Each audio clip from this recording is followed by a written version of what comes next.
الفاظ ہیں. کیا ہے؟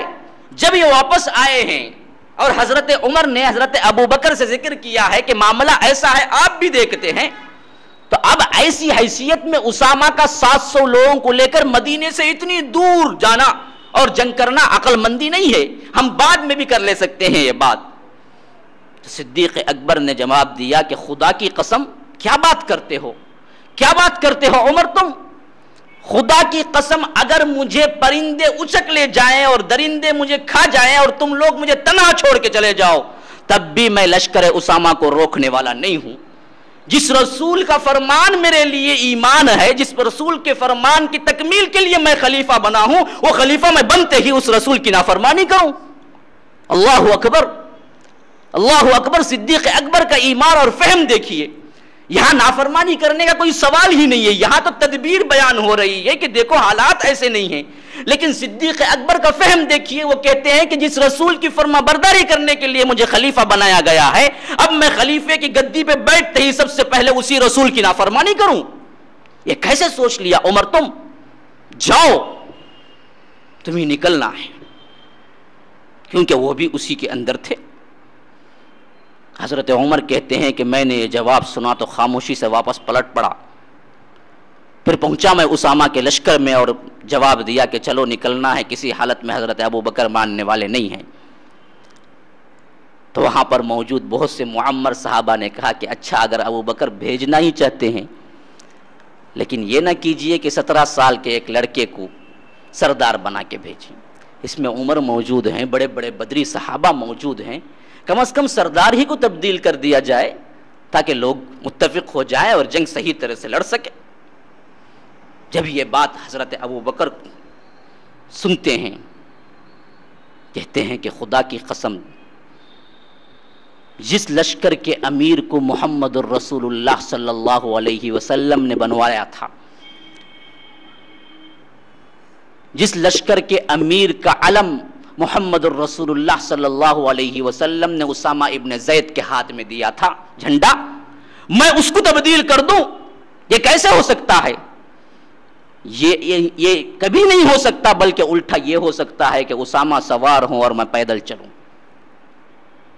اسی وجہ سے صدیق اکبر کہتے ہیں کہ تمہیں معلوم ہونا چاہیے اللہ کے رسول جس کو جو کام سونپ دے وہ بحیثیت سے نبوت کے سب سے اعلیٰ مقام ہے. اگر اس لشکر کے لیے اسامہ ٹھیک ہوتے تبھی اللہ کے رسول صلی اللہ علیہ وسلم انہیں انتخاب کرتے، اس میں کوئی خامی نہیں ہو سکتی. یہ کہہ کے ابو بکر کہتے ہیں کہ آؤ میرے ساتھ، خود میں لشکر کو الوداع کہوں گا. اور وہ مدینے سے نکلتے ہیں، سیدھے پہنچتے ہیں مقام پر، لشکر کے مقام پہ، اور کہتے ہیں کہ لوگوں تیار ہو جاؤ، تمہیں اسامہ کی سرگردگی میں جانا ہے. جب سب لشکر تیار ہو کے آگے بڑھنے لگتا ہے تو اسامہ کو حکم دیتے ہیں کہ اسامہ تم سوار ہو جاؤ گھوڑے پر، اور ان کا رکاب تھام کے، ان کی وہ لگام تھام کے، جو گھوڑے کی لگام ہوتی ہے اس کو تھام کے پیدل چلنے لگتا ہے، پیدل چلنے لگتا ہے. صدیق اکبر قریش کا معزز ترین انسان، اللہ کے رسول صلی اللہ علیہ وسلم کے بعد کا سب سے پہلا خلیفہ، امت کا سب سے مقدس ترین انسان، غلام ابن غلام کا بیٹا غلام، اس کے ماتحت سرگردگی میں پیدل چل رہا ہے اور یہ سوار ہے. اسامہ کہتے ہیں کہ اے خلیفۃ المسلمین کیا کر رہے ہیں آپ؟ یہ کیا واقعہ ہے؟ یا تو آپ حکم دے کہ میں اتر جاؤں، یا کم از کم ایسا کیجئے کہ آپ بھی سوار ہو جائیے. یہ کام نہیں ہو سکتا کہ صدیق اکبر پیدل چلے اور میں سوار ہو کے چلوں. صدیق اکبر جواب دیتے ہیں واللہ خدا کی قسم، نہ تم اترو گے نہ میں سوار ہوں گا. لشکر کو بتلانا چاہتے تھے کہ اسلام میں مساوات ایک ہے، نسلی تفاخر کو اسلام نے مٹا دیا ہے. یا ایھا الناس انا خلقناکم من ذکر و انثی وجعلناکم شعوبا وقبائل لتعارفوا ان اکرمکم عند اللہ اتقاکم. تم سب ایک ہی مرد اور عورت کے اولاد ہو، آدم و حوا کے اولاد ہو، کوئی نسلی امتیاز، کوئی قبائلی امتیاز نہیں ہے، سب کے سب اللہ کے نزدیک انسانی کی حیثیت سے برابر ہیں. ان اکرمکم عند اللہ اتقاکم، کوئی ہے تو وہ اللہ کے نزدیک تقوی کے معاملے پر بلند ہے. یہ منظر بھی آسمان نے دیکھا تھا کہ صدیق اکبر پیدل چل رہا ہے، حضرت اسامہ سوار ہیں، ان کے لگام تھامے ہوئے آگے بڑھ رہے ہیں. پھر صدیق اکبر نے جو الفاظ کہے تھے یاد رکھ لیجئے یہ ہمارے لیے نصائح کے لحاظ سے بہت بلند چیز ہے۔ یہی وہ لوگ تھے جن کی چھوٹی چھوٹی باتیں بھی بڑی بڑی نصیحتیں لیے ہوئے ہوتی ہیں۔ انہوں نے کہا کہ خدا کی قسم لوگوں، میں جو پیدل چل رہا ہوں، اللہ کی راہ میں ایک قدم جو میں آگے بڑھا رہا ہوں، جہاد کی وہ فضیلت ہے کہ اگر اس راہ میں میرے قدم غبار آلود ہو جائیں، گرد کچھ لگ جائے، تو یاد رکھو اس سے بڑی سعادت دنیا کی کسی اور نیکی میں نہیں ہوگی۔ اللہ کی راہ میں جانے والا اور اس کی راہ میں مصائب کو جھیلنے والا، اس کی فضیلت ایسی ہے کہ کسی اور نیکی میں نہیں ہے کہ اس کے ذریعے میرے قدم میں کچھ دھول لگ جائے، تو یاد رکھو اس سے بڑھ کر کوئی اور نیکی نہیں ہے۔ اور بندہ جب اللہ کی راہ میں قدم آگے کرتا ہے، جہاد کے لیے آگے بڑھتا ہے، تو ایک قدم کے لیے اس کو 70 نیکیاں ملتی ہیں، 700 یا 70 دونوں نیکیاں ملتی ہیں، اور اسی قدر اس کے درجات بلند ہوتے ہیں، اسی قدر اس کی خطائیں معاف ہوتی ہیں۔ یہ تینوں چیزیں صرف ایک قدم آگے بڑھانے پہ ہوتا ہے۔ کیوں نہ میں تمہاری معیت میں کچھ دیر کے لیے چل لوں؟ اگر میری عمر کا پورا حصہ اس جہاد فی سبیل اللہ میں گزارنا ہوتا تو میں گزار دیتا، لیکن میری جو خلافت کی پوزیشن ہے اس وجہ سے میں جانے سے رکا ہوا ہوں۔ اللہ اکبر۔ جہاد کی جو اہمیت صدیق اکبر اس وقت بیان کر رہے ہیں، تو یہ الفاظ جو کچھ ہیں علم کا دریا ہے جو کوزے میں پرو دیا گیا ہے۔ تو اس کے بعد حضرت اسامہ سے وہ خطاب کر کے کہتے ہیں کہ دیکھو اسامہ، تم جا رہے ہو لیکن ان باتوں کا خیال رکھنا، ناحق کسی کو قتل نہیں کرنا، جھوٹ نہ بولنا، بددیانتی نہ کرنا، عورتوں اور بچوں پر ہاتھ نہ اٹھانا، خواہ وہ دشمن ہی کیوں نہ ہو۔ عورتوں اور دیکھیے اسلام کی تحفظ انسانیت، نسل انسانی کا بقا، احترام خون کس درجہ ہے۔ آج کہتے ہیں بدبخت یہی اسلام کے معاملے میں کہ اسلام دہشت گرد ہے، اسلام ٹیررزم پھیلاتا ہے۔ بدبختوں کو یہ معلوم ہی نہیں کہ اسلام ہی سب سے پہلے امن قائم کر کے دکھلایا ہے۔ تاریخ میں کسی قوم نے امن کو قائم کر کے نہیں دکھلایا ہے، قائم کر کے اگر دکھلایا ہے تو وہ اسلام ہے اور محمد الرسول اللہ صلی اللہ علیہ وسلم ہے، جو سب سے پہلے انہوں نے قائم کر کے دکھلایا اسلام کو، امن کی حیثیت سے نافذ کر کے دکھلایا، اپلائی کر کے دکھلایا۔ کبھی انسانیت کے اندر شریعت نافذ نہیں ہوئی تھی، یاد رکھ لیجیے۔ آج انہی پر یہ دھبا لگایا جاتا ہے اور ہم بیچارے مسلمان ڈر جاتے ہیں۔ ہاں جی، کہاں دیکھو داڑھی رکھے تو ٹینشن ہے کہ شیونگ کر لیں گے، چلو، کیونکہ ہم دہشت گرد ہو جاتے داڑھی رکھتے ہی۔ کیوں نہ ہم اپنی تاریخ کو جانتے ہیں، نہ اپنی حیثیت کو جانتے ہیں، بھول چکے ہیں کہ ہم کیا تھے۔ ہم نے اسلام کو بھلا دیا، تاریخ کو بھلا دیا، تو اللہ تعالیٰ نے بھی دشمنوں کا رعب اسی طرح ہمارے دلوں کے اندر ڈال دیا جس طرح یہود کے اندر ڈالا تھا۔ یاد رکھ لیجئے، یہ اللہ کا عذاب ہے جو ہمارے دلوں کے اندر دشمنوں کا یہ رعب طاری کر دیا کہ ہم اسلامی احکامات کو عمل کرنے کے لیے ہمارے پاؤں لرز جاتے ہیں اندر سے۔ ورنہ تو یہی وہ اسلام تھا جس نے امن و امان کو پھیلا کے دنیا کے سامنے سب سے پہلا نمونہ دکھلایا تھا۔ صدیق اکبر دیکھیے سب سے پہلے خلافت کا خطبہ جو دے رہے ہیں وہی، سب سے پہلے لشکر کو جب بھیج رہے ہیں یہی خطاب ہے، اسامہ کبھی ناحق قتل نہ کرنا، بچوں عورتوں پر ہاتھ نہ اٹھانا۔ اسی طرح جو لوگ دنیا سے کٹ کر راہب بن چکے ہیں یا اپنے گرجاؤں میں اللہ کا ذکر کرتے ہوئے اپنی زندگی تنہائی میں گزار رہے ہیں، ان کو کبھی قتل نہ کرنا۔ یہ سب لوگ جنگ کے لیے نہیں ہیں، جنگ کے لیے وہی قتل کرنا ہے جو فوج بن کے آتے ہیں۔ عوام نہتوں پر ہاتھ اٹھانا نہیں ہے، کسی نخلستان کو نہ جلانا، کسی درخت کو نہ کاٹنا جو ثمردار ہو، جو پھلدار ہو۔ حتیٰ کہ اللہ کے رسول کے یہ خلیفہ یہاں تک بھی بیان کر دیے کہ دیکھو کسی بکری کی، کسی اونٹنی کو بلا ضرورت ذبح بھی نہ کرنا، اگر تمہیں کھانے کے لیے کتنی ضرورت ہو اتنا مت ذبح کرو، بس اس سے زیادہ مت کرو۔ انسانوں کا کیا احترام ہے، حتیٰ کہ اسلام نے جانوروں کا احترام بھی سکھایا ہے، جانوروں کے معاملے میں بھی ہدایات دی۔ اذا ذبحتم فاحسنوا الذبح واذا قتلتم فاحسنوا القتل، جب تم ان کو ذبح کرنے لگو تو اچھائی کے ساتھ ذبح کرو، تکلیف دے کے ذبح مت کرو، ان کے آنکھوں کے سامنے چھری کو تیز مت کرو، چھپا کے تیز کرو، تاکہ کیا ہے جانور کے بھی اپنے تاثرات ہوتے ہیں، اس کو تکلیف مت دو۔ اللہ کے رسول صلی اللہ علیہ وسلم نے بیان کیا ہے۔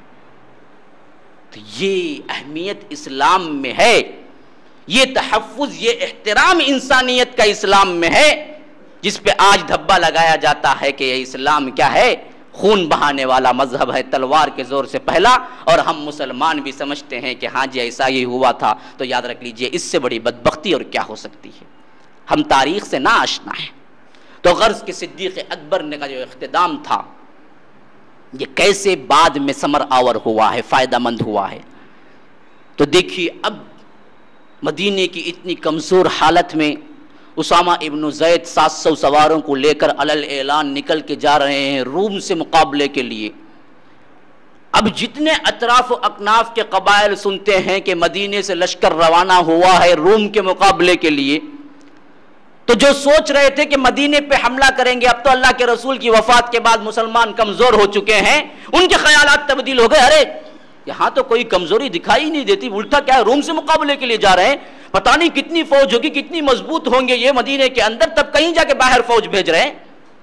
خیالات ہی تبدیل ہو گئے۔ جتنے لوگ سوچ رہے تھے کہ مدینے پہ حملہ کریں، اٹیک کریں، ابو بکر سے براہ راست کیا ہے معاملہ کریں، تو وہ لوگ دب کے بیٹھ گئے کہ نہیں بہت بڑی فوج ہوگی مدینے کے اندر، تب کہیں جا کے مدینے کے باہر وہ خلیفہ لشکر کو بھیجتا ہے۔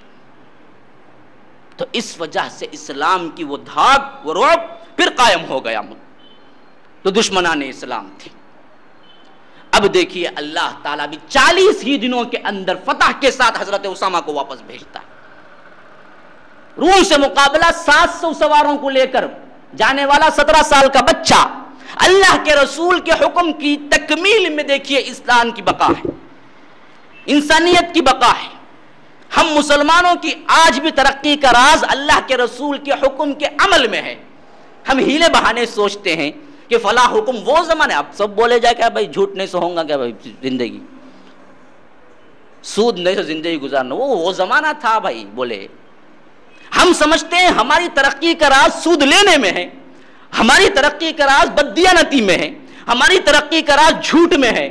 یاد رکھ لیجئے خدا کی قسم کبھی نہیں ہے اللہ کے رسول کے احکام کی خلاف ورزی میں ہماری ترقی۔ یہاں دیکھیے بظاہر جواز تھا ابو بکر کو اگر روک لیتے تھے، لیکن ایک صدیق اکبر کا ایمان ہمارے لیے یہ کافی ہے بتلانے کے لیے کہ اللہ کے رسول کے حکم کی تکمیل میں بظاہر ہمیں یہ معلوم ہو کہ نقصان ہو، لیکن نقصان نہیں ہوگا، اس سے تمہاری ترقی ہوگی۔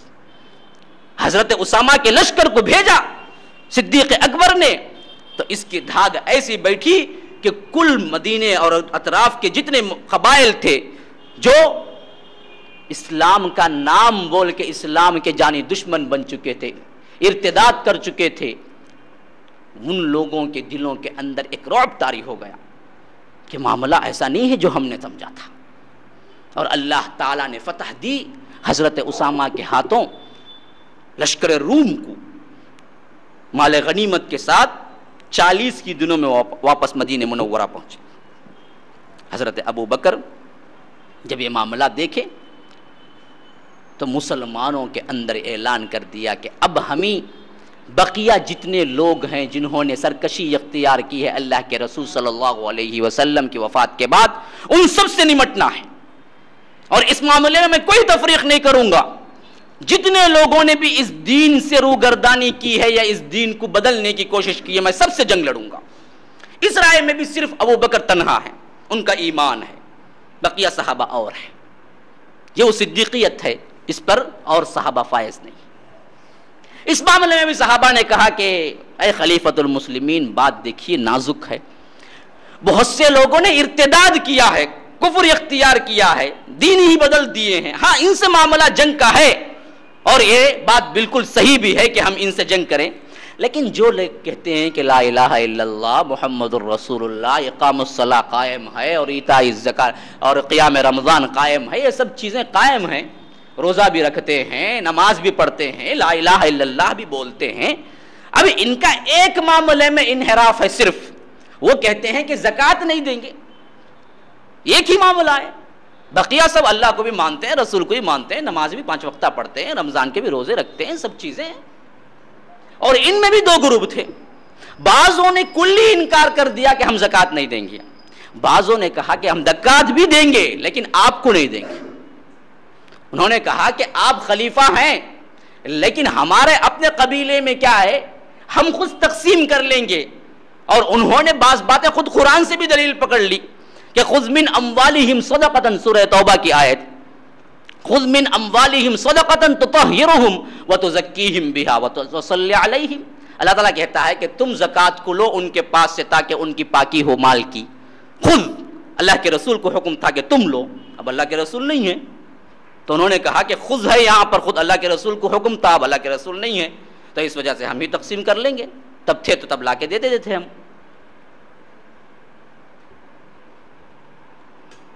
اب دیکھیے یہاں پر صدیق اکبر کا ایمان، انہوں نے کہا کہ خدا کی قسم زکوٰۃ اور نماز کو کوئی تفریق کرتا ہے حکم کے لحاظ سے تو میں اس سے جنگ کروں گا۔ بدبختوں کو کیا یہ معلوم نہیں ہے کہ جہاں بھی زکوٰۃ کا لفظ آیا ہے وہاں نماز ہے، جہاں نماز آئی ہے وہاں زکوٰۃ ہے۔ 80 سے زائد مرتبہ قرآن میں آیا ہے کہ اقیموا الصلاۃ وآتوا الزکاۃ، اقیموا الصلاۃ وآتوا الزکاۃ، اقیموا الصلاۃ وآتوا الزکاۃ۔ نماز قائم کرو زکوٰۃ دو، نماز قائم کرو زکوٰۃ دو، جہاں نماز ہے وہاں زکوٰۃ ہے، جہاں زکوٰۃ ہے وہاں نماز ہے۔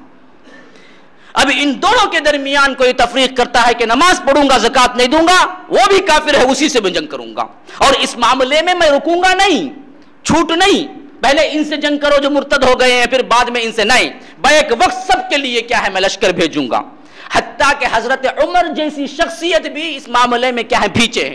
حضرت ابوبکر سے کہتے ہیں کہ آپ کیسے جنگ کر سکتے ہیں، جبکہ اللہ کے رسول صلی اللہ علیہ وسلم نے کہا ہے کہ امرت ان اقاتل الناس حتی یشہدوا لا الہ الا اللہ۔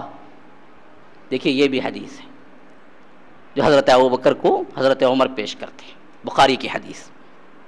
اللہ کے رسول نے فرمایا کہ امرت ان اقاتل الناس حتی یشہدوا لا الہ الا اللہ فاذا قالوها عصموا منی دماءہم واموالہم، کہ مجھے قتال کا حکم دیا گیا ہے، جہاد کا حکم دیا گیا ہے، یہاں تک کہ لوگ کہیں لا الہ الا اللہ۔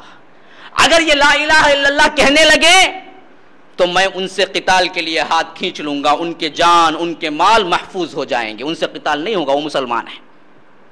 حضرت ابوبکر کہتے ہیں کہ جب وہ لا الہ الا اللہ کہتے ہیں تو پھر آپ قتال کیسے کریں گے؟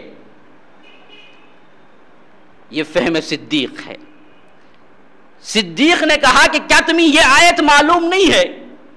فَإِن تَابُوا وَأَقَامُوا الصَّلَاةَ وَآتَوُا الزَّكَاةَ فَخَلُّوا سَبِيلَهُمْ، سورہ توبہ میں اللہ تعالیٰ کہتا ہے کہ اگر یہ توبہ کریں، نماز پڑھیں اور زکوٰۃ دے تو ان کی راہ چھوڑ دو، نہیں تو ان کو پکڑو مارو۔ جہاں وہ حدیث ہے اسی کی تشریح بھی کر رہی ہے۔ یہ اس وقت ہے کہ یہاں لا الہ الا اللہ سے مراد کیا نہیں ہے، صرف لا الہ الا اللہ کا گردان نہیں ہے بلکہ کل اسلام مراد ہے۔ اس کی پیروی کرنے لگو گے تو ہم کیا ہے آپ کو چھوڑیں گے نہیں تو جہاد ہوگا ان سے۔ چترا یاد رکھ لیجئے، جو لوگ یہ سمجھ جاتے ہیں کہ بس کیا ہے ہم نام کے مسلمان ہیں، بس لا الہ الا اللہ پڑھ لیے، اب جو چاہے اپنی منمانی کرتے پھرو، سمجھتے ہیں کہ پکے مسلمان ہیں، غلط فہمی ہے۔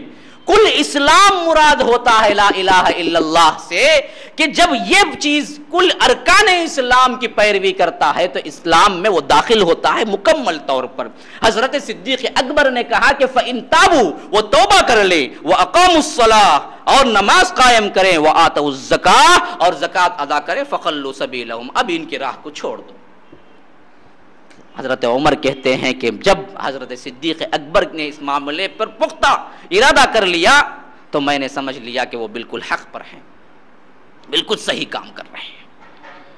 اب دیکھیے اسی اثنا میں تیسرا مسئلہ بھی ہے، یہ کلی مرتد، بہت سو نے مانعین زکوٰۃ کا مسئلہ انکار کر دیا۔ اب اس اثنا میں اس سے بڑا فتنہ یہ ہو چکا تھا کہ عرب کے بعض قبائل کے اندر اعلان ہو گیا کہ نبوت کا، کیونکہ انہوں نے دیکھا، اب جو لوگ دیکھے نا کاپی چور ہوتے ہیں نا عموماً، ان کے لیے کیا ہوتا ہے ہر معاملے کی نقالی کرتے ہیں، اسی وجہ سے بدبختی ان کی آڑے آتی ہے۔ اب جب انہوں نے مکے میں دیکھا کہ اللہ کے رسول نے نبوت کا دعویٰ کیا اور ایک جماعت تیار کر لی اور اس میں لوگ قبول کیے، تو انہوں نے سمجھا کہ اچھا موقع ہے جی ہم بھی کہہ لیں، ہم بھی نبوت کا اعلان کر دیں۔ جو شعبدہ باز تھے نا، جن کو کیا ہے جادو وغیرہ سے کچھ چیزیں معلوم ہو جاتی تھی. اور یاد رکھ لیجیے جادو میں ایک صنف ایسی بھی ہے کہ جو قلوب کو متاثر کر دیتی اور آنکھوں سے متاثر کر دیتے. تو ایسی بعض قصائل بھی ہیں شیطانی حرکات کی وجہ سے. آدمی معمولی آدمی تو یہ سمجھ جاتا کہ میں رعب میں آ گیا ہوں، اصل میں بظاہر وہ شیطانی عمل ہوتا جس کی وجہ سے کیا ہے اس کی باتوں کو وہ اچھا سمجھنے لگتا، جادوگری ہے وہ. لیکن عوام میں کیا سمجھ جاتے کہ لوگ بڑے پہنچے ہوئے عالم ہیں جی، جیسے ہی گیا تو ان کے دل پہ بات چڑھ گئی. بات ایسی نہیں ہوتی، وہ تو الٹی ہوتی ہے، عوام الٹا سمجھ جاتی ہے. تو غرض کے ایسے جو لوگ تھے جن کے دلوں کے اندر یہ لاوا پک رہا تھا، انہوں نے اعلان کر دیا کہ ہم بھی نبی ہیں. اور ان میں بعض ایسے ٹھیٹ بھی نکلے بدبخت، براہ راست اللہ کے رسول کو بھی پیغام بھیجا کہ دیکھو جو نبوت تمہیں ملی ہے اس میں بھی شریک ہوں. یہ اللہ کے رسول کے دور ہی میں ہو گیا تھا. ان میں جو مشہور ہوئے ہیں 3 ہیں یار، اسود عنسی، طلیحہ اور مسیلمہ. چوتھی ایک عورت ہے سجاح نام کی. بدبختی آڑے آتی ہے ایسے بھی ہوتی ہے. سجاح نام کی ایک عورت نے بھی اعلان کیا تھا کہ میں بھی نبی ہوں، اس نے کہا تھا. لیکن یہ مسیلمہ جو ہے وہ اللہ کے رسول ہی کے دور میں اعلان کر دیا تھا نبوت کے آخری زمانے میں آ کے کہ میں آپ کی اطاعت تو کر لیتا ہوں، اسلام تو قبول کر لیتا ہوں، لیکن آپ کے بعد مجھے خلافت ہونا ہے. اللہ کے رسول کے ہاتھ میں ایک چھوٹی سی لکڑی تھی جس سے وہ زمین کھرید رہے تھے، چھوٹی سی لکڑی تھی. اللہ کے رسول نے وہ لکڑی بتلا گیا، بدبخت تو خلافت مانگتا ہے، اس لکڑی کو مانگا، اس لکڑی کے عوض بھی چکا ہے کہ میں اسلام قبول کر لیتا ہوں تو یہ لکڑی بھی نہیں دوں گا میں تجھ کو. تو سمجھتا ہے کہ خلافت مل جائے تجھے؟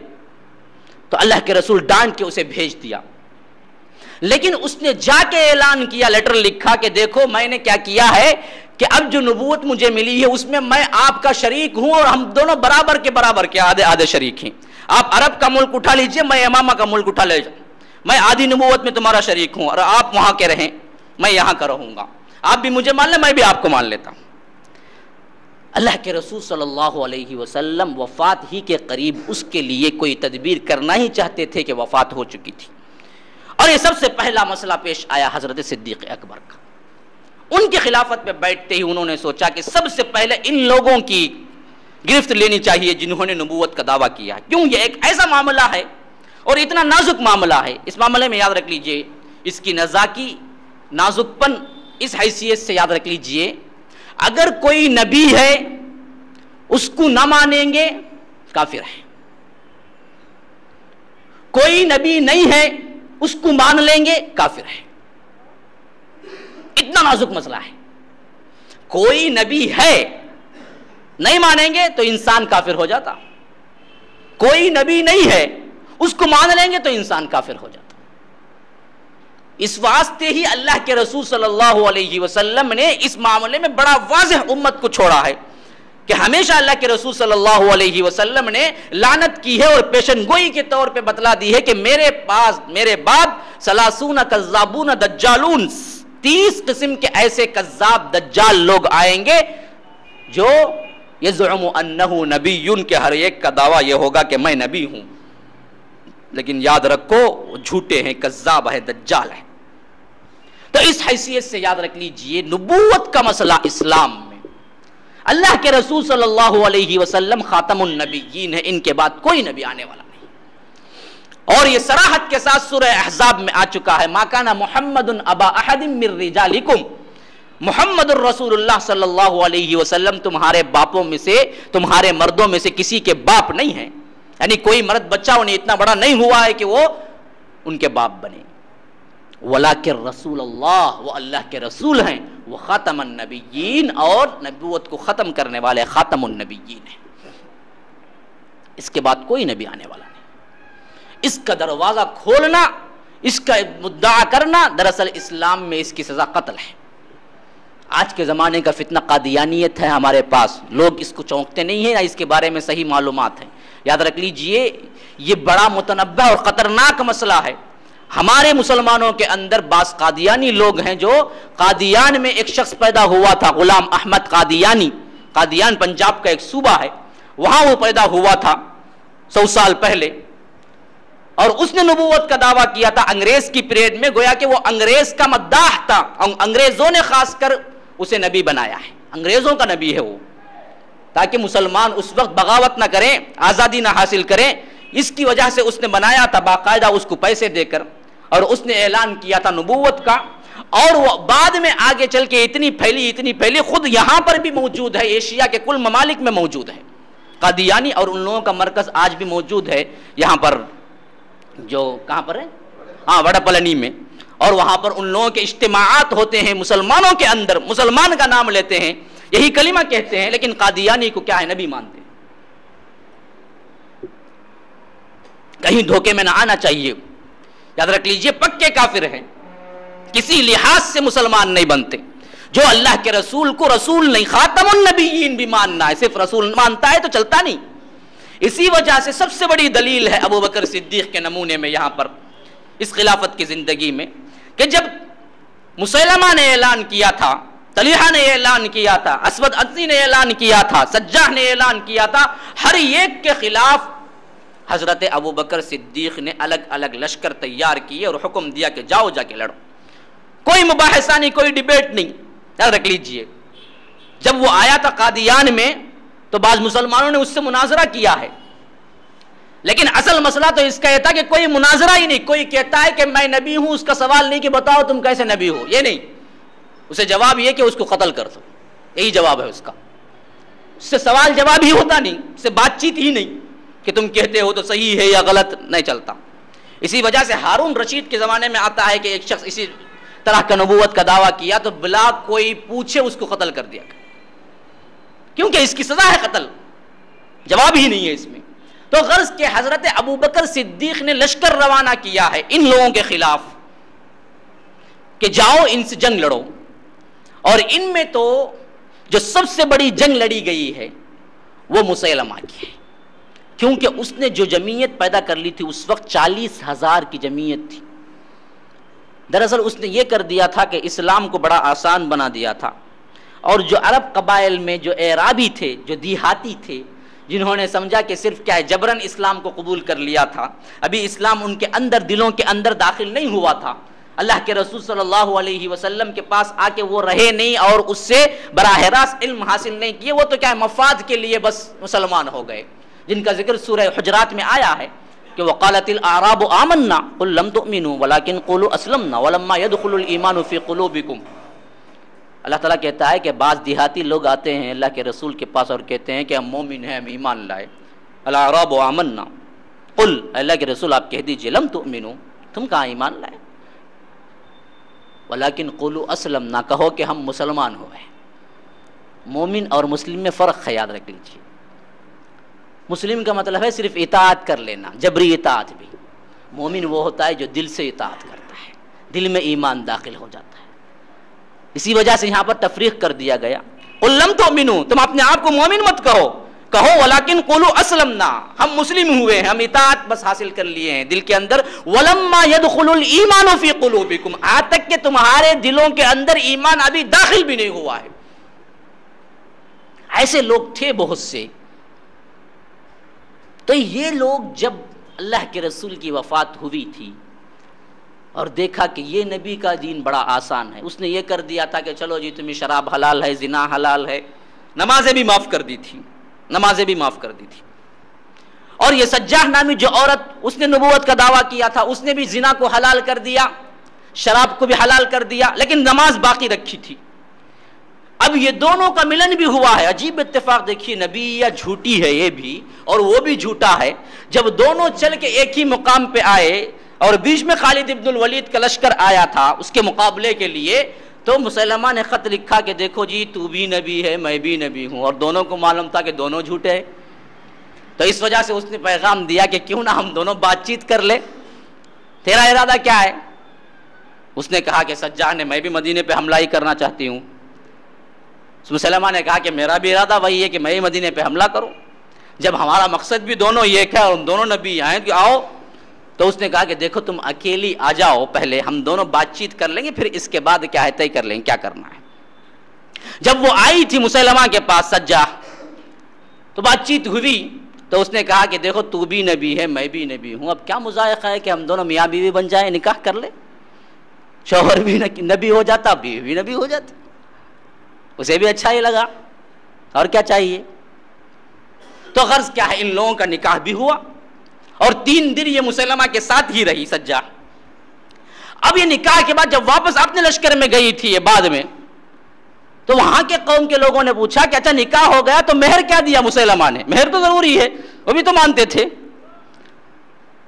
سجا نے کہا کہ ارے میں تو مہر بھول ہی گئی تھی، میں جا کے واپس جا کے مانگوں گی مہر کیا ہے.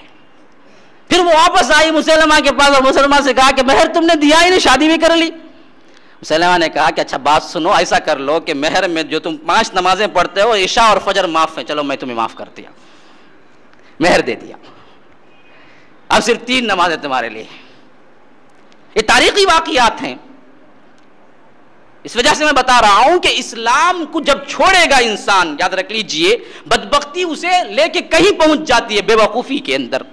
تو غرض کہ اس طرح کا معاملہ جب ہونے لگا تو حضرت خالد ابن الولید وہ شخصیت ہے. میں انشاءاللہ خالد ابن الولید کی سیرت میں تمام تفصیلات بڑے تفصیل کے ساتھ بیان کیے ہیں، یہاں صرف مختصراً ہی بیان کروں گا کہ ان کی سرگردگی میں یہ قافلے روانہ ہوئے ہیں. اور ان میں جب ایک اصول بنایا گیا تھا، حضرت ابو بکر نے دیا تھا کہ دیکھو تم جاؤ لشکر لے کے، ہر ایک گاؤں میں جب لشکر پر حملہ ہو یا تم حملہ کرنا چاہتے ہو تو یہ اعلان یہ کرنا کہ دیکھو میں صدیق اکبر کی طرف سے آیا ہوں جو خلیفہ ہیں، اور وہ لوگ آپ کو اسلام کی پھر سے دعوت دیتے ہیں. پہلے حجت قائم کرنا، دعوت دینا، پھر بھی وہ نہ مانے تبھی کیا کرنا، قتال کرنا، بغیر دعوت کے قتال نہیں کرنا.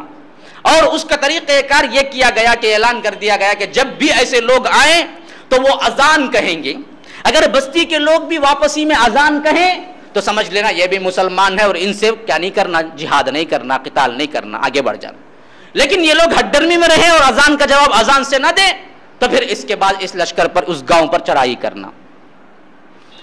تو حضرت خالد ابن الولید اسی کے بالکل مطابق حضرت ابوبکر نے جس طرح ہدایات دی تھی اسی طرح آگے بڑھے. تو جیسے ہی معلوم ہوا اسقط غزنی کا وہ تو بھاگ ہی گیا، اور اسی طرح سجاح بھی کیا ہو گئی، باقاعدہ مقابلے کے لیے آئی ہی نہیں. اور اس کے ساتھ ساتھ دینے والا ایک واقعہ ہے جو مشہور واقعہ ہے، کیونکہ وقت نہیں ہے، مالک بن نویرہ کا. تو غرض کہ اس نے کچھ ساتھ دیا، پھر بعد میں یہ بھی کیا ہے ساتھ چھوڑ دیا. لیکن جہاں تک معاملہ 2 بدو جو بہت بڑا مقابلہ ہوا ہے وہ ہے مسیلمہ کذاب سے. اور یہ جو جنگ ہوئی ہے جنگ یمامہ کے نام سے مشہور ہے، اور بڑی ہی سخت جنگ ہوئی ہے، اور مسلمانوں کا اس میں بڑا نقصان ہوا ہے. بہت سے مسلمان جو وہ بڑے بڑے صحابہ تھے اس میں شہید ہوئے ہیں، کیونکہ سخت جنگ تھی اور لشکر اس کا بڑا مضبوط تھا. 40,000 کا لشکر جمع کر چکا تھا یہ، اور نبوت کے دعوے میں بڑی کیا ہے کشش ہوتی ہے، لوگ جمع بھی ہو گئے تھے. اور روایتوں میں آتا ہے کہ یہ سخت پہلے سے جادوگر تھا، شعبد باز تھا، اور بہت سے شعبدے جو عوام تھے، عوامی جو مسلمان تھے ان کو بتلا کر کیا ہے اپنا گرویدہ کر چکا تھا. تو اس وجہ سے، اور دیکھیے یہ بھی لطف کی بات، جس حدیقے میں جس وہ باغ میں رہ رہا تھا اس کا نام بھی اس نے رکھا کہ حدیقۃ الرحمن. بدبخت رحمان کا منکر تھا لیکن رحمان کا نام استعمال کرتا تھا دھوکہ دینے کے لیے. جس طرح آج کا گروپ ہے نا اہل القرآن استعمال کرتا ہے، قرآن کے نام پہ دھوکہ دیتا ہے لیکن مانتا نہیں قرآن کو. ایک فرقہ ہے ہمارے جو حدیث کو نہیں مانتا، کہتا ہم اہل قرآن ہے، صرف قرآن کو مانتا ہے. صرف قرآن کو ماننا ہی حدیث کو ماننا ہے. بدبخت کیا ہے، خود ایک ٹائٹل ایسا لیا ہے کہ عوام کو دھوکہ دے دے، لیکن کرتا ہے کام الٹا.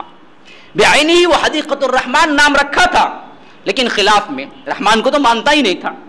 تو غرض کیا ہے کہ وہاں پر جب گئے ہیں تو 2 سردار سب سے پہلے اکرمہ گئے ہیں، پھر اس کے بعد ایک اور ساتھی کو بھی حضرت ابوبکر نے بھیجا، لیکن دونوں کو شکست ہوئی، مقابلے میں جیت نہ سکے. تو غرض اس کے بعد پھر خالد ابن الولید کو بھی حضرت ابوبکر نے حکم دیا کہ تم بھی شامل ہو جاؤ، مل کے جم کے لڑو. اب جب یہ گئے ہیں تو اس لشکر میں یہ عجیب اتفاق ہے کہ حضرت وحشی، آپ سب لوگ جانتے ہوں گے یہ حضرت حمزہ کے قاتل ہیں، جب وہ زمانے کفر میں تھے، کفر کا جب زمانہ تھا، انہوں نے بعد میں فتح مکہ کے بعد اسلام قبول کیا ہے وحشی، لیکن زمانہ کفر میں وہ سب سے بڑے اللہ کے رسول کے محبوب چچا حضرت حمزہ، ان کو غزوہ احد میں شہید کیے ہیں. اسی وجہ سے جب وہ آئے ہیں فتح مکہ کے بعد اسلام قبول کرنے تو اللہ کے رسول نے پوچھا کہ کیا تم ہو وہ جو وحشی؟ انہوں نے کہا کہ ہاں اللہ کے رسول میں ہی وحشی ہوں، تم ہی ہو جو میرے چچا کو قتل کیے؟ انہوں نے کہا کہ ہاں میں ہی ہوں۔ اللہ کے رسول کا رحم دیکھیے کہ انہوں نے اسلام کو قبول کر لیا، یہ نہیں کہا کہ نہیں اب تمہاری معافی ہی نہیں ہوگی۔ اللہ کے رسول نے کہا کہ لیکن یاد رکھو کہ میرے سامنے مت آیا کرو کہ تم یہ دیکھ کے مجھے چچا کی یاد آتی ہے۔ روایتوں میں آتا ہے کہ یہ بات حضرت وحشی کو اتنی زیادہ لگی کہ وہ ہمیشہ اپنے چہرے پہ رومال باندھ کے رکھا کرتے تھے، کہیں غلطی سے بھی اللہ کے رسول صلی اللہ علیہ وسلم کو تکلیف نہ ہو، اور وہ پکے دل سے اسلام قبول کیا ہے اس کے بعد۔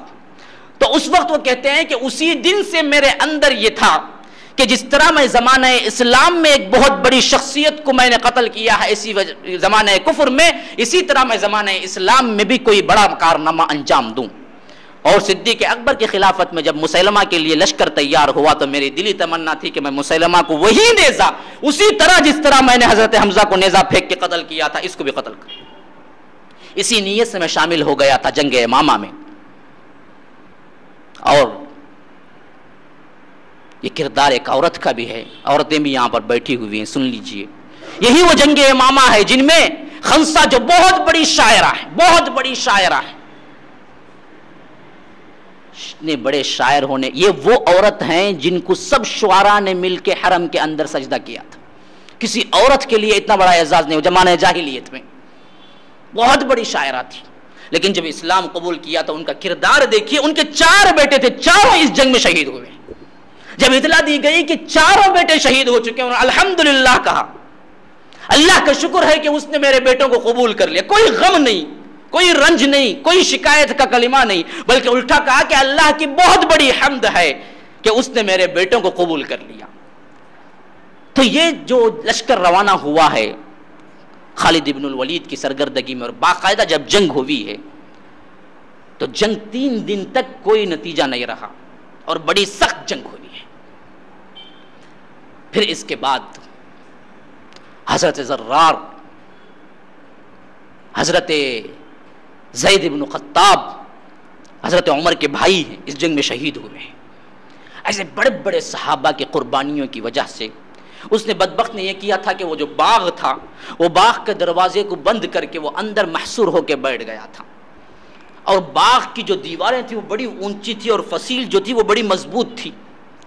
صحابہ باہر، یہ اندر مقابلہ ہو تو کیسے ہو، وہ مضبوط ہے، یہ باہر ہیں، وہ اوپر سے تیر پھینک سکتے ہیں، آگ پھینک سکتے ہیں، یہ اندر داخل نہیں ہو سکتے۔ اب کیا کیا جائے، کیا کیا جائے، مسلمان شہید ہو رہے۔ تو بعض بہت بہادر لوگوں نے یہ کیا کہ ایسا کرو کہ میرے کندھوں پہ ہم کھڑے ہو جاتے ہیں دیوار کے ساتھ لگ کر، اور دوسرے ہمارے کندھوں پہ چڑھے اور اس کے ساتھ دیوار پھاند کے اندر داخل ہو۔ کیا بہادری تھی، کیا احسار، کیا قربانی ہے۔ یہ سب واقعات ہمارے دلوں کے اندر وہ سوئے ہوئے جذبات کو کیا ہے، وہ چنگاریاں بنانے کے لیے کافی ہیں۔ تو حضرت خالد ابن الولید کی سرگردگی میں جب یہ قافلہ رونما ہوا اور وہاں پر یہ لوگ محاصرہ کیے تو باقاعدہ کئیوں نے اس فصیل کے ساتھ جان دی ہے اور باقاعدہ اس دیوار ہی کے ساتھ لگ کر کھڑے ہو کہ آخرکار اس میں پھاند کے اندر داخل ہوئے ہیں۔ اب جب کوئی کچھ صحابہ اندر داخل ہوئے تو انہوں نے کیا کیا کہ اندر سے دروازے کو کھول دیا۔ اب جو لشکر تھا وہ کیا ہے، باہر سے پورے کے پورے اندر داخل ہو گیا۔ اب 2 بدو لڑائی شروع ہوئی اور اس میں بھی کیا ہے، کئی صحابہ شہید ہوئے ہیں، آخرکار فتح ہوئی۔ لیکن حضرت وحشی جو تھے وہ تو اسی طاق میں تھے کہ مسیلمہ اگر نظر آ جائے تو ہم اس کا شکار کریں، اور مسیلمہ جب جان چکا کہ اس کا جو قلعہ ہے وہ ٹوٹ چکا ہے اور اندر آ چکے ہیں اصحاب رسول اللہ، تو وہ فوری طور پر تیاری کیا اور بھاگنے کی کوشش کرنے لگا۔ لیکن حضرت حمزہ کے جو قاتل تھے، حضرت وحشی، وہ طاق میں تھے، پہچان لیا کہ یہی وہ جو بھاگ رہا، لیکن بھاگنے کے اسی اسنا میں یہ وہی نیزہ پھینک کے مارتے ہیں جو بعین ہی بالکل مقام پہ لگتا ہے جہاں انہیں نشانہ باندھا تھا۔ وہ گر کے پڑتا ہے تو ساتھ کھڑے صحابی اس کے سر قلم کر دیتے ہیں اور اتار لیتے ہیں اس کے سر کو۔ جیسے ہی مسیلمہ کا قتل ہوتا ہے کہ اس کے لشکر کے لوگ ٹھنڈے پڑ جاتے ہیں اور مسلمانوں کو فتح نصیب ہوتی ہے۔ حضرت ابوبکر صدیق کو فتح کی خوشخبری دی جاتی ہے۔ اب ایک حد تک جو مسائل فوری طور پر اللہ کے رسول صلی اللہ علیہ وسلم کی وفات کے بعد اٹھے تھے ایک حد تک ختم ہوئے، اور حضرت ابو بکر کی خلافت اور جو کچھ عرب کے متعلقہ علاقات تھے، حجاز جس کو کہا جاتا ہے، یمن، اردن، اس طرح کے جو بھی علاقے اس وقت تک فتح ہو چکے تھے، وہ تمام کے اندر ایک امن و امان قائم ہوا اور مسلمانوں کو ایک متحد قوت ملی۔ اب اس کے بعد فتوحات کا سلسلہ شروع ہوتا ہے۔ اب یہاں تک کہ اندرونی مسائل جو ہیں ان کا واقعہ میں بیان کر رہا تھا، اب وہ چیزیں ہیں جہاں بیرونی طور پر اسلام باہر پھیلا ہے، روم میں کیسے پھیلا، ایران میں کیسے پھیلا، اس طرح ممالک جو مصر تھے اور اس طرح کے جو غیر ممالک تھے مدینے کے باہر، عرب کے باہر، اس زمانے میں کیسے اسلام پھیلا اور اس میں کس طرح کی فتوحات ہوئی، انشاءاللہ میں اگلی مجلس میں رکھتا ہوں۔ ھذا وباللہ التوفیق، صلی اللہ وسلم علی نبینا محمد۔ اسأل اللہ لی ولکم ولسائر المسلمین من کل ذنب فاستغفروہ انہ هو الغفور الرحیم۔ چائے آ رہی ہے بھائی، اسی اثناء میں نماز بھی ہے، اگر یہ وقت جو چائے کا ہے اس میں سوالات کر لیں گے تو کوئی مضائقہ۔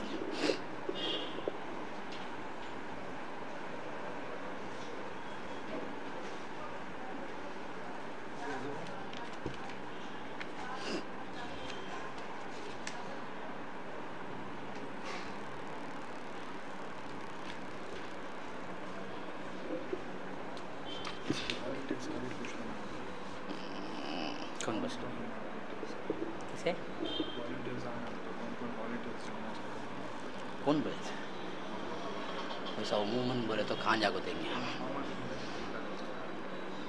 اچھا وہ بھی بولا نہیں آخری۔ وہ بھائی سوال یہ ہوا ہے کہ کہا جاتا ہے کہ آدم سے پہلے، حضرت آدم علیہ السلام سے پہلے محمد صلی اللہ علیہ وسلم کو پیدا کیا گیا اور انہیں اللہ کے ذکر کے لیے رکھ دیا گیا، جس کی وجہ سے وہ دوسرے نبیوں سے اللہ تعالیٰ کے پاس زیادہ مقام رکھتے ہیں۔ کیا یہ صحیح ہے؟ اس طرح کے کئی سوال اس سے پہلے بھی آ چکے ہیں۔ اس معاملے میں نے بتا دیا ہے کہ محمد الرسول اللہ صلی اللہ علیہ وسلم کی فضیلت انبیاء کے سلسلے میں باقی ہے، جو صحیح روایات سے ثابت ہے، لیکن یہ پیدائش کے مسئلے میں جو بڑھانا چاہتے ہیں یہ کیا ہے؟ یہ مبالغہ ہے۔ اس طرح کی جتنی روایات آئی ہیں ان میں سے کوئی بھی صحیح نہیں ہے۔ جس طرح عام پیدائشیں ہوتی ہیں، جس طرح عموماً بچے جنتے ہیں، اسی طرح حضرت آمینہ نے جنا ہے، اسی طرح اللہ کے رسول صلی اللہ علیہ وسلم پیدا ہوئے ہیں۔ یہ جو عقیدہ ہے کہ اللہ کے رسول پہلے پیدا ہوئے تھے اور وہ نور سے پیدا ہوئے تھے، یہ تمام چیزیں کیا ہیں؟ شرک کے زمرے میں آتی ہیں اگر ہم ان کو مبالغے کے طور پر بڑھا دیں۔ یعنی جو روایات آئی ہیں اس سلسلے میں اگر پوچھتے ہیں تو یاد رکھ لیجئے وہ تمام روایات جو بھی ہیں وہ صحیح نہیں ہیں، کوئی بھی سندن صحیح روایت نہیں ہے، اور کوئی بھی جو صحیح صحاح ستہ کے اندر ہے اس کے اندر ان روایتوں کا رواج پانا نہیں ہے۔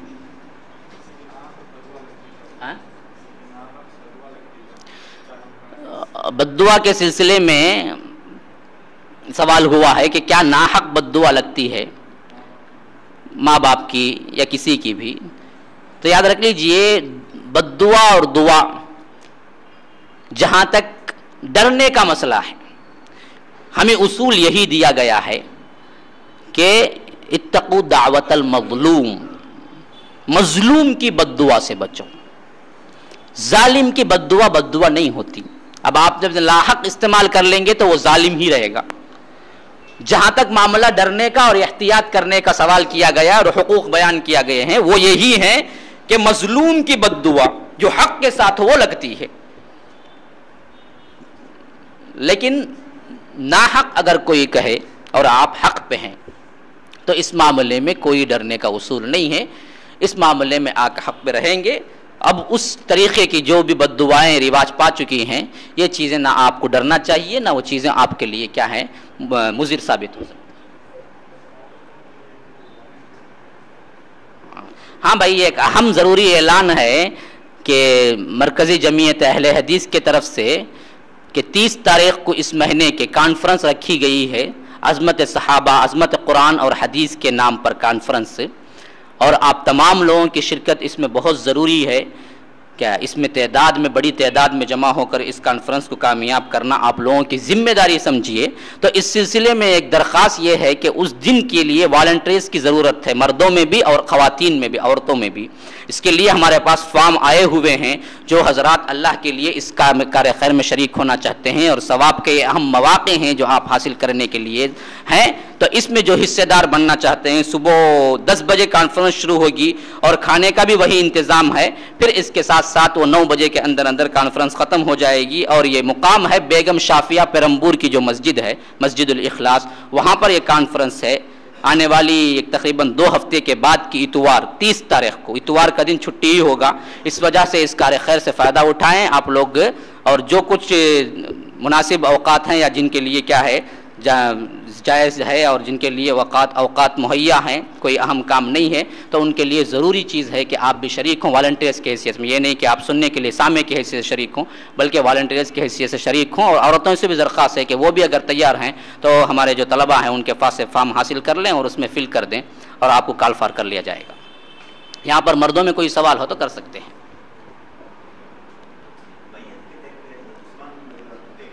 جی ہاں، کون سے بیت؟ ہاں، سوال یہ ہے کہ حضرت ابوبکر کی صدیق کی بیعت کے وقت حضرت عثمان موجود تھے؟ ہاں تھے، سب موجود تھے، صرف جو موجود نہیں تھے ان کا ذکر کر دیا ہوں میں۔ جو موجود نہیں تھے میں نے بتایا تھا نا، حضرت زبیر جو اہم ہیں، حضرت ابوبکر نے دیکھا کہ خلافت کے جو مجمع میں حضرت زبیر نہیں ہیں تو انہوں نے بلا بھیجا تھا باقاعدہ کہ زبیر تم کیوں نہیں آئے ہو، اتنے اہم صحابی ہیں تم۔ تو حضرت زبیر نے کہا کہ مجھے ملامت نہ کیجئے کہ میں ابھی بیعت کر لیتا ہوں، پھر انہوں نے بیعت کر لی۔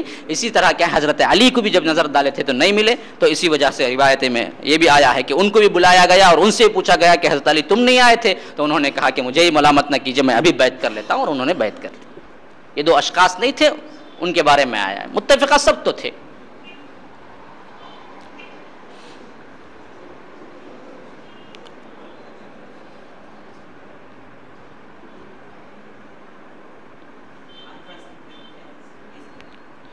وہی 30 تاریخ کو کانفرنس آ کر 10 بجے شروع ہوگی صبح، کھانے کا انتظام وہی ہے، رات 9 بجے تک ہے۔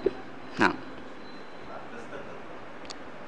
9 تک بتائے تھے نا یہاں پر، نہیں میں جب پوچھا تھا 9 بتائے تھے، تبدیل کر کے 9 رکھے ہیں بولے۔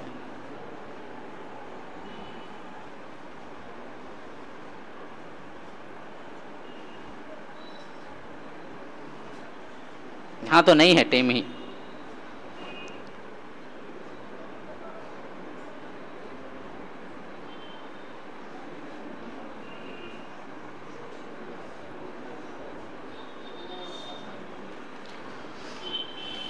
کفارہ پڑھ لیں گے، اذان کا وقت ہو چکا ہے۔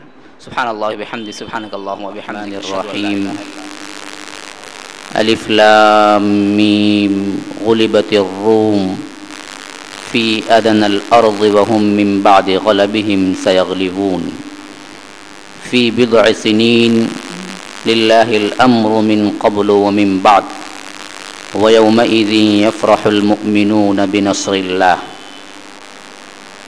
اللهم أرنا الحق حقا وارزقنا اتباعه وأرنا الباطل باطلا وارزقنا اجتنابه اللهم علمنا ما ينفعنا وانفعنا بما علمتنا وارزقنا علما رب اشرح لي صدري ويسر لي أمري واحلل عقدة من لساني يفقه قولي۔ برادران اسلام، واجب الاحترام بزرگوں، دوستوں اور عزیز ساتھیوں، لائق احترام ماؤں اور بہنوں، اس اتوار کے دروس میں جو سلسلہ آپ لوگوں کے سامنے آ رہا ہے اس کا عنوان ہے خلفائے راشدین۔ اس موضوع کے تحت تقریباً یہ ہماری 3ری نشست ہے۔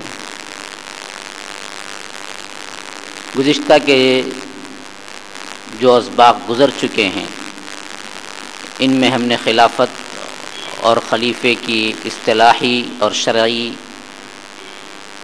جو اعتبارات کی حیثیت سے ہمارے سامنے آئی تھی، اور پھر اس کے بعد حضرت ابوبکر کے خصوصی طور پر ان کی زندگی کے حالات، اسلام سے پہلے کے، پھر اسلام قبول کرنے کے بعد، پھر ان کی قربانیوں کا خصوصی تذکرہ، پھر ہم نے دیکھا عہد صدیقی میں جب انہوں نے خلافت کا بار کو سنبھالا ہے، اس امر کے لیے امت نے انہیں منتخب کیا ہے، تو اس وقت جو حالات عرب کے لیے پیش آئے تھے بڑے کٹھن حالات ہیں، اور وہ تفصیلی طور پر میں نے گزشتہ کے ہفتے میں آپ لوگوں کے سامنے رکھ دیا ہے کہ وہ صدیق اکبر کا ایمان تھا جو ان تمام حالات سے وہ نمٹ سکا۔ ایک طرف فتنہ ارتداد تھا، دوسری طرف مانعین زکوٰۃ کا مسئلہ تھا، تیسری طرف مدعیان نبوت کا مسئلہ تھا، پھر ان تمام سے بالا ایک اور مسئلہ بھی تھا، حضرت اسامہ کا رومیوں سے لڑنے کے لیے بھیجنا، کیونکہ یہ اللہ کے رسول صلی اللہ علیہ وسلم کا فرمان تھا۔ اب ان تمام حالات میں حضرت صدیق اکبر نے جس طرح بلند ہمتی اور بلند ایمانی کے ساتھ انجام دیا ہے، اس کی کوئی نظیر تاریخ انسانی میں ہمیں نہیں ملتی۔ اسی وجہ سے خود امت مسلمہ کے اندر حضرت ابوبکر صدیق کی جو فضیلت ہے وہ ایسی ہی نہیں ہے، بلکہ اللہ کے رسول صلی اللہ علیہ وسلم خود اپنی زندگی میں حضرت ابوبکر کی فضیلت کے بارے میں امت کو واضح کر دیا ہے۔ جہاں کہیں کوئی تنقیص ہوئی ہے، جہاں کہیں کوئی ان کے مرتبے سے کچھ گرا ہوا کام ہوا ہے، تو یہ حیرت انگیز بات ہے کہ خود اللہ کا رسول غصہ کیا ہے۔ کسی صحابی کے سلسلے میں امت کا رویہ اگر بدل گیا ہے تو خود اللہ کے رسول صلی اللہ علیہ وسلم متنبہ کیے ہیں، یہ شرف و فضیلت بہت کم صحابہ کو ملا ہے، انہی میں ابو بکر بھی ہیں۔ ابو بکر کے احترام کے معاملے میں اللہ کے رسول صلی اللہ علیہ وسلم نے امت کو درس دیا ہے، امت کو سبق سکھایا ہے، امت کو متنبہ کیا ہے۔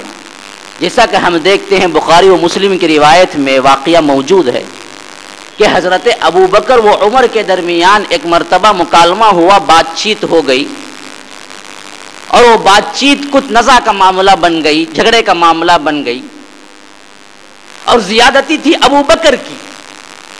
اللہ اکبر، یہ واقعہ ذرا غور سے سن لیجئے، حضرت ابو بکر کی فضیلت کا بڑا بلند مقام ہے۔ حضرت ابو بکر کے زبان سے کچھ برا بھلا نکل گیا، جس کی وجہ سے حضرت عمر کو بھی نہایت رنج اور غصہ ہوا۔ جب معاملہ ٹھنڈا ہوا نا، ہمیشہ غصے کی حالت میں انسان کیا ہے، ذرا آپے سے باہر ہو ہی جایا کرتا ہے، یہ انسانی فطرت ہے، کتنا ہی بلند کیوں نہ ہو۔ لیکن جب معاملہ سنجیدگی اختیار کیا تو حضرت ابو بکر نے محسوس کیا کہ غلطی میری ہے، غلطی میری ہے، اور مجھے معافی مانگنی چاہیے۔ یہ صحابہ کا معاملہ تھا، بڑے صاف دل تھے، جیسا کہ اللہ کے رسول نے کہا کہ آئینہ، مومن کا دل کیا ہے، آئینہ ہے۔ یہ صداقت بالکل صحابہ پہ فٹ ہوتی ہے کہ وہ آئینے کی طرح شفاف تھے، صاف تھے، بالکل کیا ہے، کوئی کینہ کپٹ رکھنے والے نہیں تھے۔ ہم جیسے کوئی بات ہو گئی آج نہیں پوچھتے، 10 دن کے بعد ملا کے پوچھتے، نہیں، ایسی بات نہیں۔ کوئی کدورت ہوئی، کوئی مسئلہ پیش آیا، اسی وقت صاف کر لیے، آئینے کی طرح مسلمانوں کی طرف سے اپنے دل کو صاف رکھا کرتے تھے۔ حضرت ابو بکر یہ نہیں سوچے کہ میں معافی مانگوں عمر سے، یہ کیسے ہو سکتا، نہیں، انہوں نے عمر سے کہا کہ دیکھیے غلطی ہو گئی، معاف کر لے۔ لیکن مسئلہ یہ تھا کہ عمر بھی بڑے رنجیدہ تھے اس وقت، حضرت ابو بکر کی اس بات سے حضرت عمر بھی بڑے ہی رنجیدہ تھے۔ اب انہوں نے کہا کہ جاؤ جی، معافی نہیں ہو سکتی، اتنی بات کر دی، آپ معافی مانگتے۔ اب حضرت ابو بکر معافی مانگ رہے ہیں، حضرت عمر معافی نہیں کر رہے ہیں۔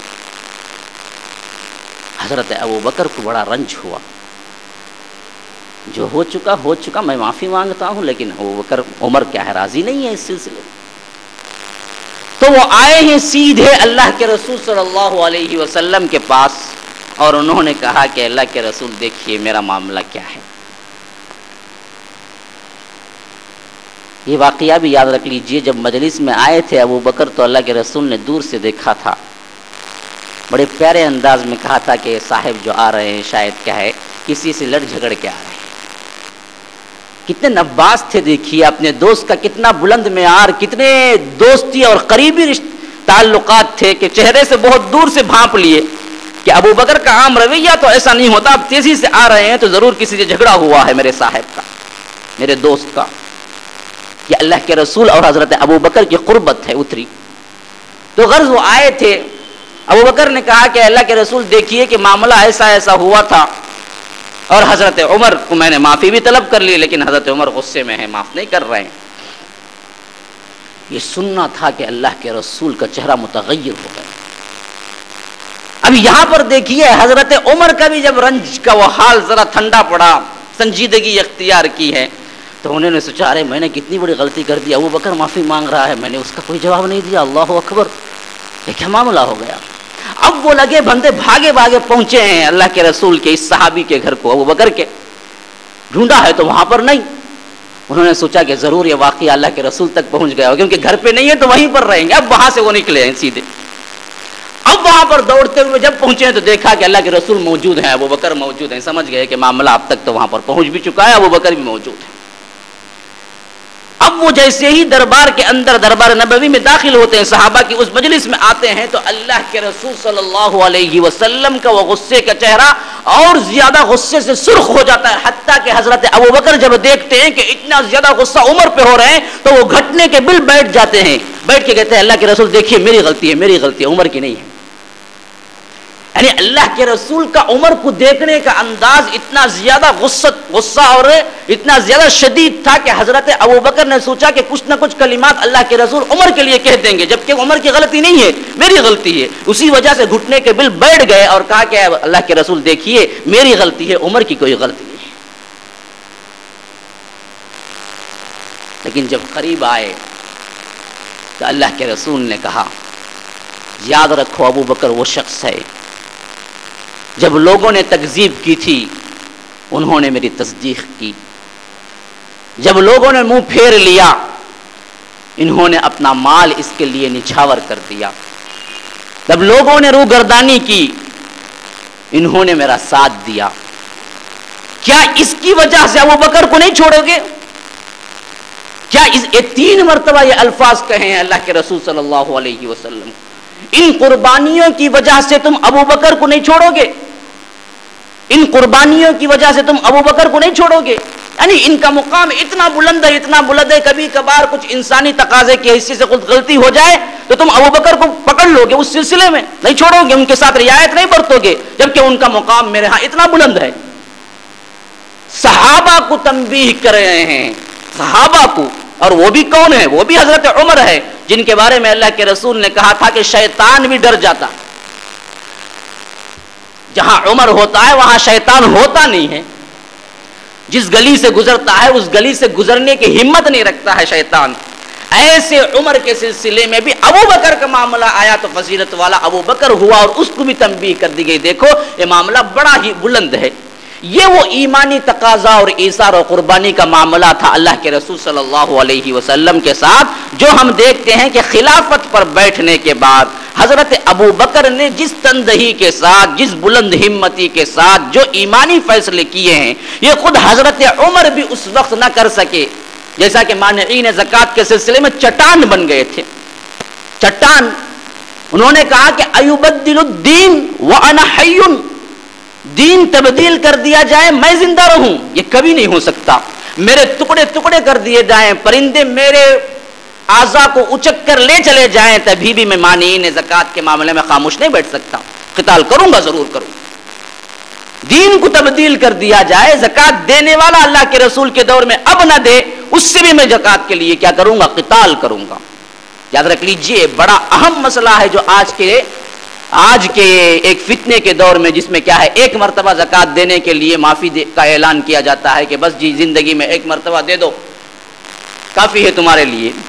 یہ نص قطعی ہے جس میں حضرت ابو بکر کہتے ہیں کہ اللہ کے رسول میں دینے والا لو منعونی عقالا كانوا يؤدونها الى رسول الله صلی اللہ علیہ وسلم لقاتلتهم على منعها. اون کی اتنی رسی جو اللہ کے رسول صلی اللہ علیہ وسلم کے زمانے میں دیا کرتا تھا، اگر اونٹ بھی روکے تو اس کے لیے بھی میں قتال کروں گا. اللہ کے رسول کے زمانے میں دیا کرتا تھا وہ اب نہ دے، تو اس سے معلوم ہوا ہر سال زکوٰۃ ہے۔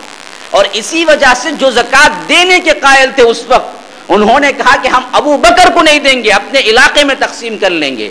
یہ تبدیلی بھی گوارا نہیں کی حضرت ابو بکر نے، اس کے لیے بھی برابر کی جنگ کی ہے، برابر کا قتال کیا ہے۔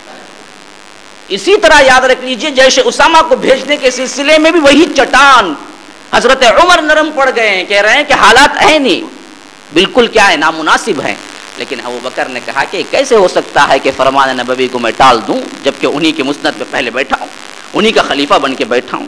ادب کا یہ تقاضا تھا، احترام کا یہ تقاضا تھا کہ وہ اللہ کے رسول صلی اللہ علیہ وسلم کی کہی ہوئی بات کو سب سے پہلے پورا کرتے، لیکن دوسری طرف اخلاق کا یہ سب سے بڑا نمونہ تھا کہ جہاں اللہ کے رسول ممبر پہ بیٹھا کرتے تھے پوری زندگی اس جگہ حضرت ابوبکر نے نہیں بیٹھا۔ مسجد نبوی کے جس ممبر پہ جس جگہ پہ اللہ کے رسول بیٹھا کرتے تھے خطبہ دیا کرتے تھے، پوری زندگی حضرت ابو بکر نے اس سیڑھی پہ بیٹھا ہی نہیں، ایک سیڑھی چھوڑ کے بیٹھا کرتے تھے۔ وہ مقام و مرتبہ جو اللہ کے رسول بیٹھا کرتے تھے کہاں ہے میں ان کے مقام کے برابر بیٹھ جاؤں، یہ کبھی نہیں ہو سکتا۔ انہوں نے اپنی پوری زندگی ایک سیڑھی نیچے بیٹھ کے گزاری۔ یہ اخلاق کا بلند ترین نمونہ، یہ جگری دوست ہوتے ہوئے اس دوست کے لیے وہ احترام، یاد رکھ لیجئے اس کی مثال مل ہی نہیں سکتی۔ ایک یا تو دوستی ہوگی تو احترام گھٹ جاتا ہے، ہم دیکھیں گے آپ بھی، آپ کے جتنے دوست ہوں گے اتنا ہی احترام گھٹ جائے گا، اتنی ہی بے تکلفی ہوگی، یعنی جتنی دوری ہوگی اتنا احترام ہوگا، ہاں جی السلام علیکم، ہاں کیسے ہیں، بہتر، دور تک، پھر ملاپ ہوا پھر دوستی ہوئی گھٹ جاتا ہے۔ لیکن یہاں دیکھیے یہ نمونہ کہیں اور نہیں مل سکتا صدیق اکبر کی دوستی کا، وہ بلند ترین انتہا، لیکن اسی کے ساتھ ساتھ احترام کا